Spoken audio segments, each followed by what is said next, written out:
नमस्कार दोस्तों, स्वागत है आपका मेरे YouTube चैनल में। आज की कहानी है 3 भाई और पत्थर का घर। लेकिन उससे पहले यदि आप मेरे चैनल पर न्यू हैं तो प्लीज़ मेरे चैनल को सब्सक्राइब ज़रूर कीजिएगा। कहानी पसंद आए तो उसे ज़्यादा से ज़्यादा लाइक एंड शेयर कीजिएगा। एक बार की बात है, लालपुर गांव में 3 भाई गजेंद्र, राजेंद्र और सुरेंद्र रहते थे। उनकी आपस में बिल्कुल भी नहीं बनती थी और वह आपस में लड़ते रहते थे। जब वह छोटे थे तभी उनके पिता की मृत्यु हो गई थी। वह तीनों अपनी माँ के साथ रहते थे। वे अपनी माँ की खेती में मदद करते थे और अपने घर का गुजारा चलाते थे। एक दिन उनकी माँ बहुत बीमार हो गई।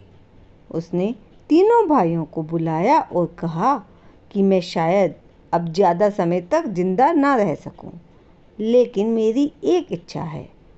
क्या तुम उसको पूरा करोगे? तीनों भाइयों ने माँ की इच्छा के बारे में पूछा।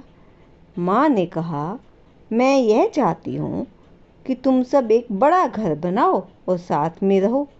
तुम सब खूब तरक्की करो। उसकी यह बात सुनकर गजेंद्र ने बोला कि ठीक है माँ, हम आपकी इच्छा पूरी करेंगे, लेकिन तुम बस जल्दी से ठीक हो जाओ। इसके बाद वह बाहर चले गए। बाहर जाकर राजेंद्र गजेंद्र से बोला कि तुमने माँ से यह क्यों बोला कि हम साथ में रहेंगे? मैं तुम्हारे साथ नहीं रहने वाला। सुरेंद्र भी बोला, मैं भी तुम दोनों के साथ नहीं रहने वाला। तुम्हें माँ को सच बोलना चाहिए था। कुछ दिनों के बाद उनकी माँ की मृत्यु हो गई। इसके बाद उन्होंने सोचा, माँ की आखिरी इच्छा थी अच्छा बड़ा घर बनाने की। तीनों भाइयों ने जो भी पैसा था उसको 3 भागों में आपस में बांट लिया। इसके बाद तीनों अपना अपना घर बनाने के लिए चल पड़े।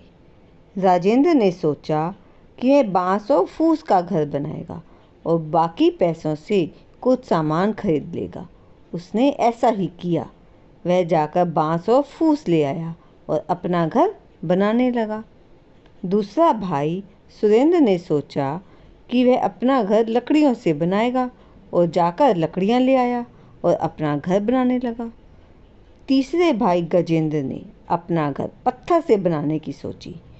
वह जाकर पत्थर और सीमेंट ले आया, लेकिन उसके सारे पैसे खत्म हो गए। फिर उसने कुछ समय खेत में काम करके पैसे कमाए, जिससे वह बाकी सामान भी ले आया। इसके बाद उसने खुद घर बनाना शुरू किया। कुछ महीनों में उसका घर बनकर तैयार हो गया, जिससे वह बहुत खुश हुआ। कुछ दिनों के बाद बहुत बड़ा तूफान आया, जिससे राजेंद्र और सुरेंद्र के घर नष्ट हो गए।